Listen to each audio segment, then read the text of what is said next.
Ever taste those African-American sandwiches no one makes anymore? They turned scraps and staples into meals that filled stomachs and carried family stories. If they brought so much comfort then, why aren't we still making them today? Sardine and hot sauce sandwiches were a cheap and fiery favorite that carried families through lean times. Canned sardines were inexpensive and lasted long on pantry shelves, making them one of the most dependable foods around.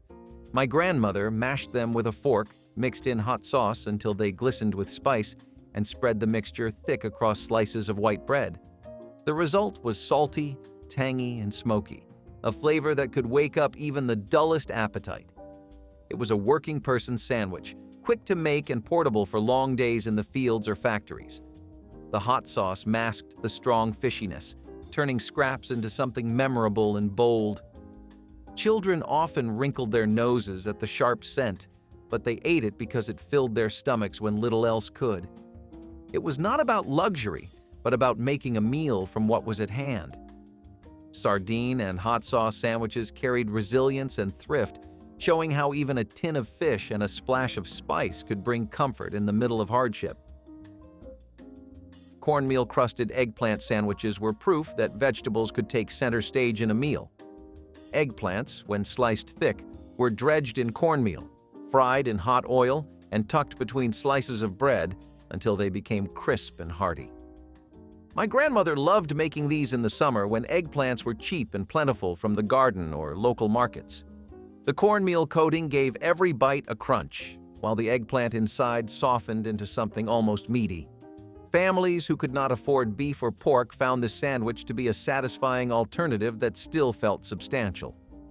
The bread soaked up the oil and seasoning, turning each slice into a flavorful part of the meal rather than just a container. Sometimes a dab of hot sauce or mustard was added for extra kick, but often the simplicity of fried eggplant was enough. Cornmeal-crusted eggplant sandwiches were not fancy, but they carried thrift and pride, proving that resourcefulness in the kitchen could turn plain garden vegetables into a filling supper worth remembering. Red bean spread sandwiches were a staple that stretched a pot of beans far beyond dinner. Leftover red beans, cooked soft with onions and garlic, were mashed into a thick paste that spread easily on bread. My grandmother seasoned it with salt, pepper, and a little fatback if she had it, giving the spread depth and flavor. It was cheap, easy to prepare, and hearty enough to satisfy hungry children after school. The creamy beans clung to the bread, sometimes spilling out the sides, leaving fingers messy but bellies full. It was food born out of necessity, but it carried a comfort that only beans could provide.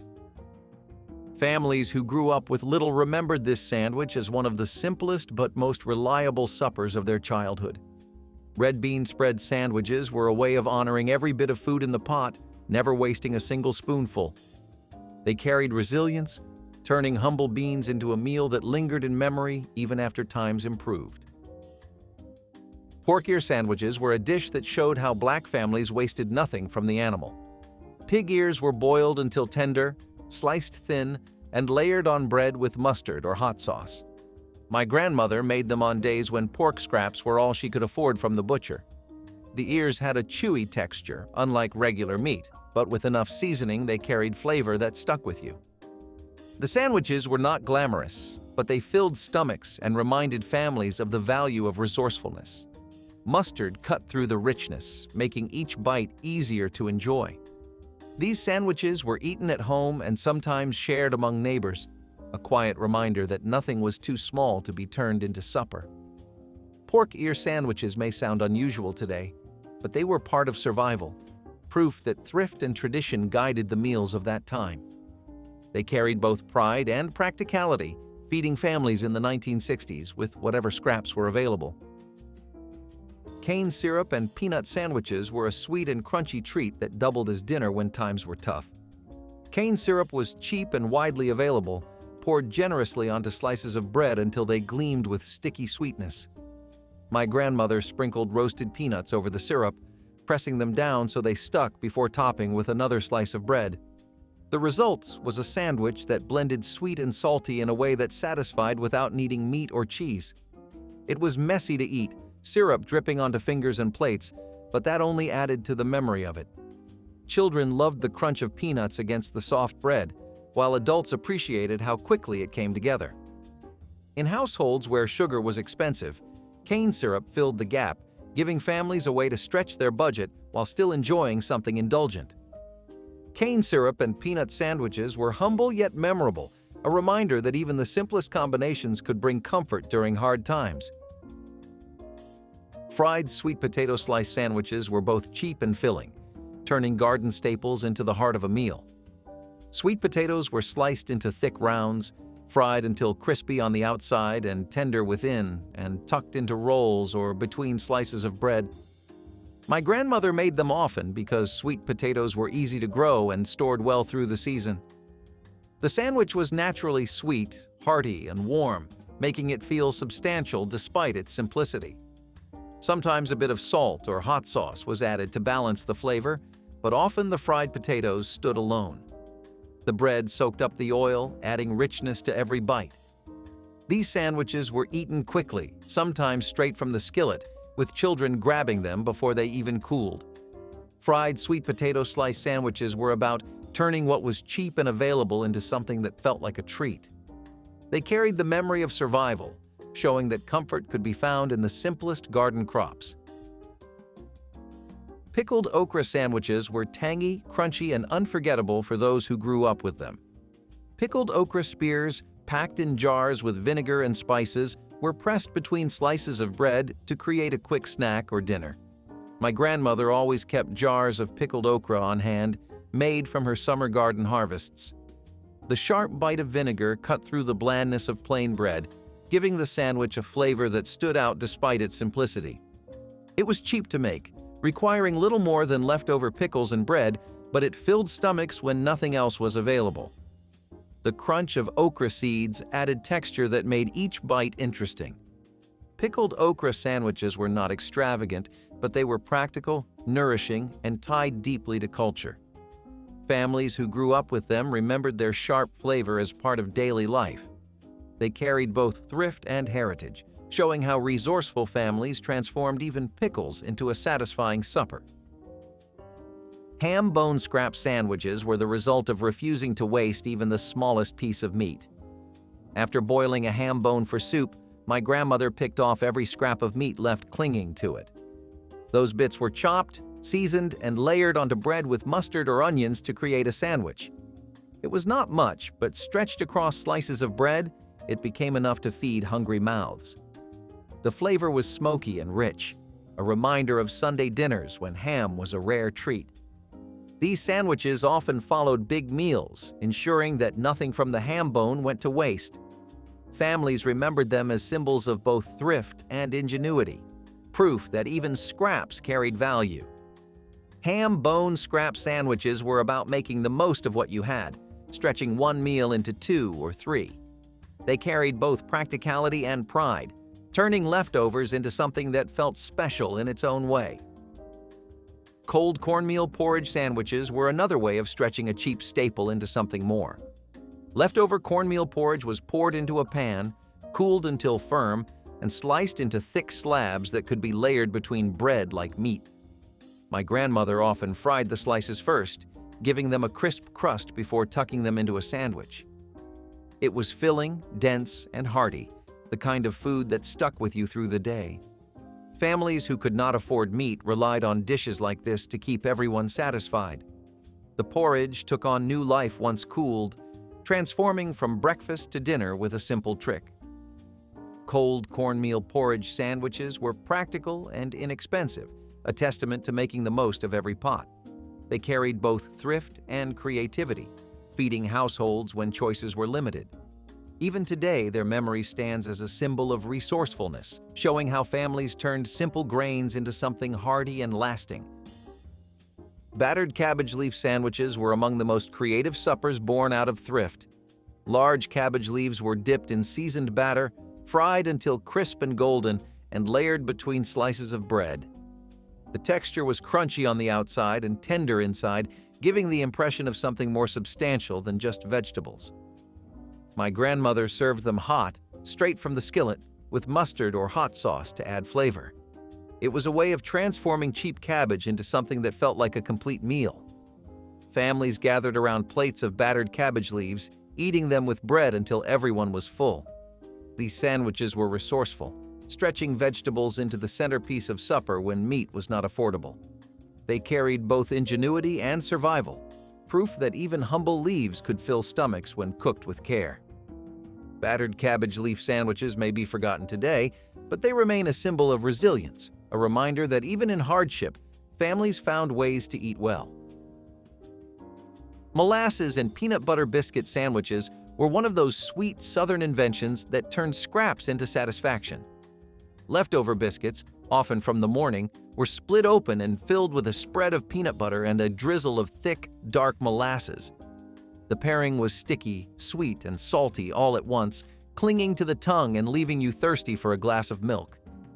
My grandmother loved to make these for children when money was short, because the biscuits were already baked and peanut butter was cheap protein that stretched across many meals. Molasses, often cheaper than refined sugar, gave depth of flavor that plain syrup could not match.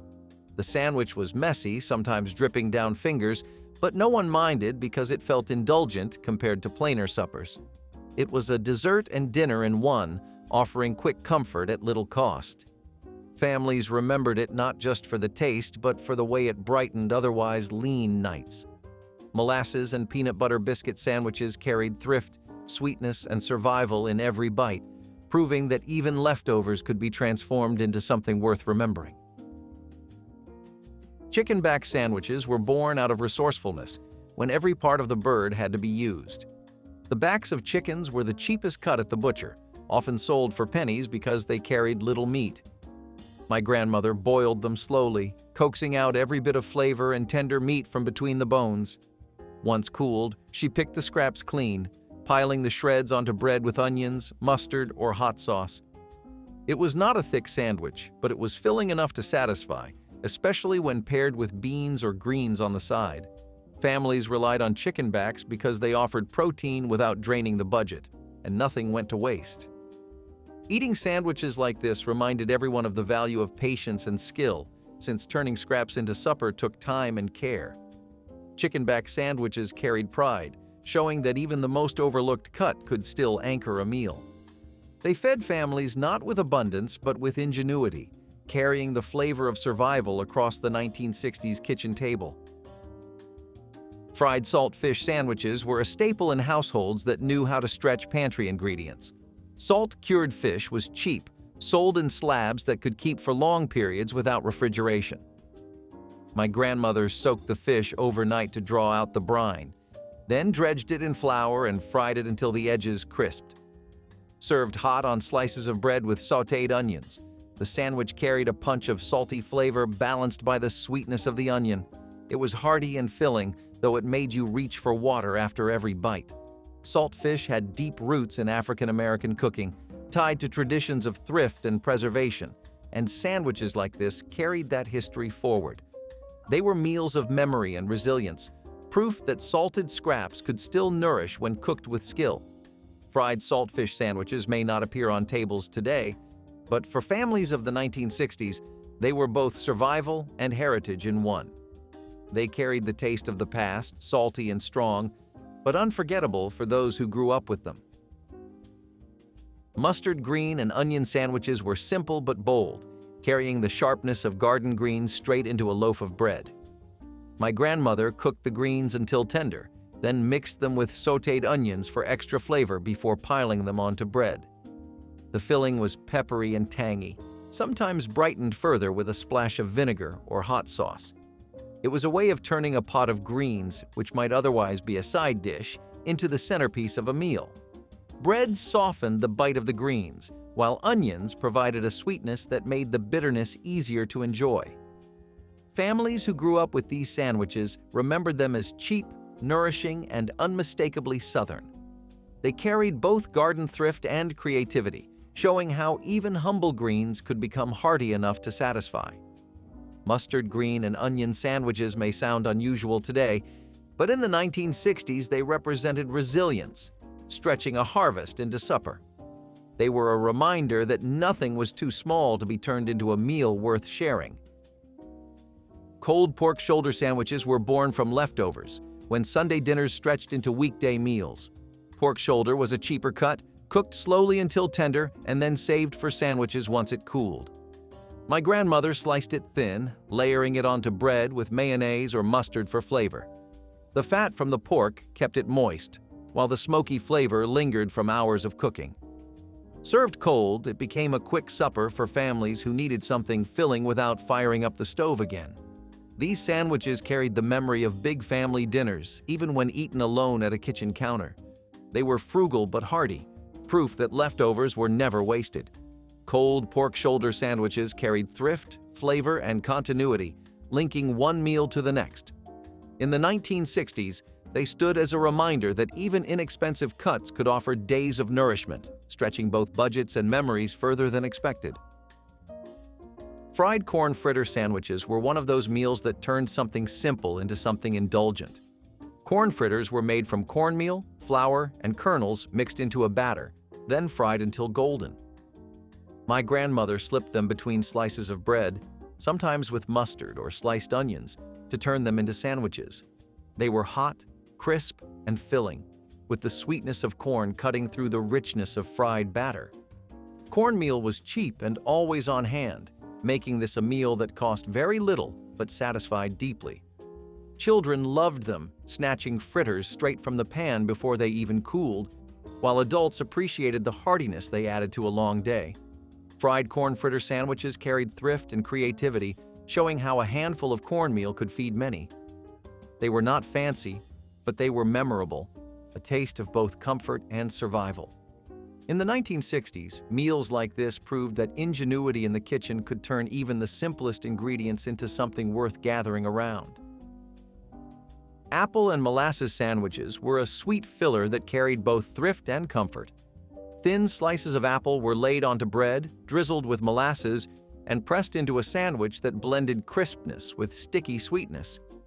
My grandmother made these when fruit was plentiful but sugar was expensive, using molasses as a cheaper substitute. The tartness of the apple paired beautifully with the depth of the syrup, making every bite both refreshing and rich. Children loved the sweetness, while adults appreciated how little it cost to prepare. It was quick, easy, and portable, the kind of sandwich that filled lunch pails or quieted hunger between meals. The bread absorbed the syrup, turning soft and flavorful, while the apples stayed crisp. Apple and molasses sandwiches carried both practicality and joy, proof that even a modest pantry could produce something satisfying. They were a reminder that food did not need to be elaborate to be meaningful, carrying sweetness and memory in every bite. Turnip green sandwiches were one of the humblest meals but also one of the most nourishing. My grandmother spooned cooked turnip greens into slices of bread, often topping them with hot sauce for added flavor. The greens were tender, smoky if cooked with ham hock or fatback, and filled with vitamins. Bread turned them into a portable meal, something that could be eaten on the go or quickly at home. Families who grew up on turnip green sandwiches remembered them as plain but filling, the kind of food that kept you going when there was not much else. They carried the flavor of the garden, tied to harvests that provided sustenance through lean seasons. Turnip green sandwiches may not have been glamorous, but they reflected resilience and thrift, turning a pot of greens into dinner. They were part of a tradition that valued every crop, making sure nothing grown went to waste. Catfish roe sandwiches were a way of making use of every part of the catch. The roe, cleaned and seasoned, was shaped into cakes, fried until golden, and layered into bread for a filling meal. My grandmother made them when catfish was plentiful, ensuring that nothing from the fish went unused. The roe cakes were rich and slightly briny, carrying the essence of the river straight to the plate. Mustard or hot sauce was often added to balance the flavor, giving the sandwiches a bold kick. They were hearty and substantial, providing protein when meat was scarce. Families remembered them as part of a tradition of resourcefulness, proof that every part of the fish had value. Catfish roe sandwiches carried both heritage and thrift, tying meals to the land and water that sustained families.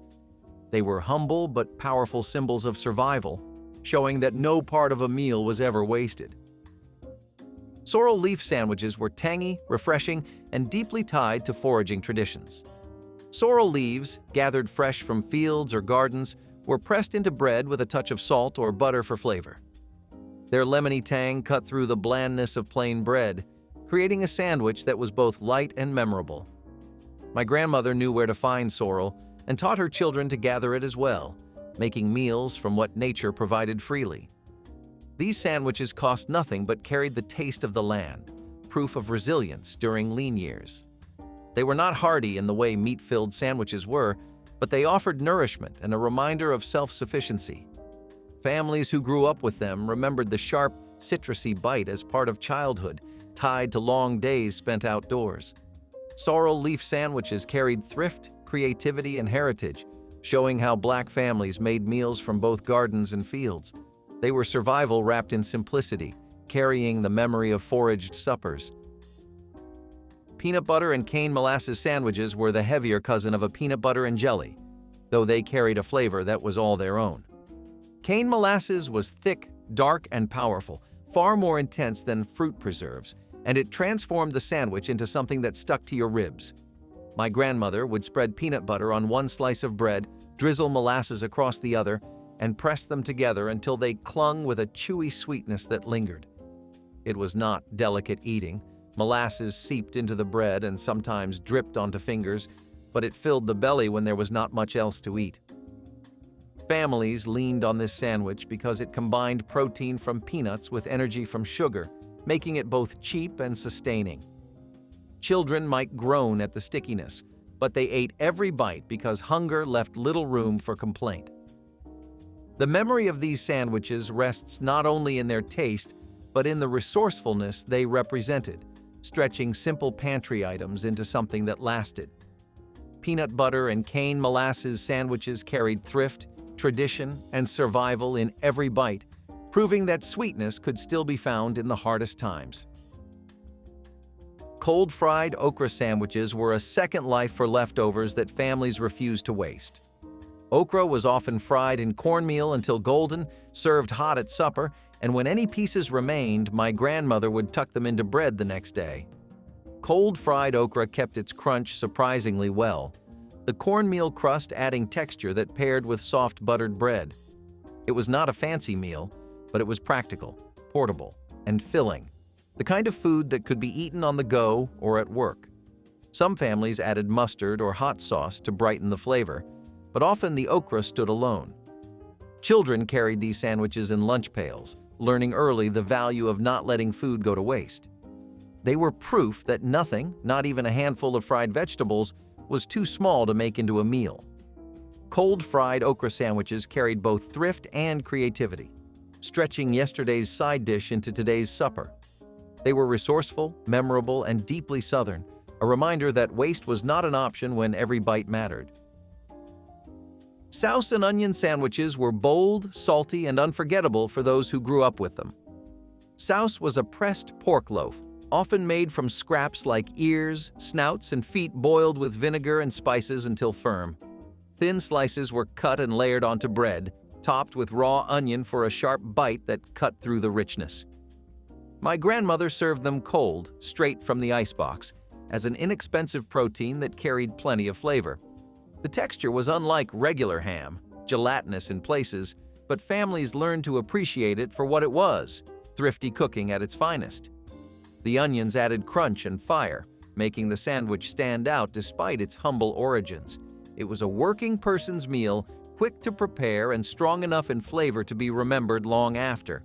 Souse and onion sandwiches carried heritage and resourcefulness, showing how Black families made use of every part of the animal. They were proof that thrift did not mean tastelessness, turning scraps into a meal with power and pride. Cornbread and collard sandwiches were meals that carried both garden and skillet in every bite.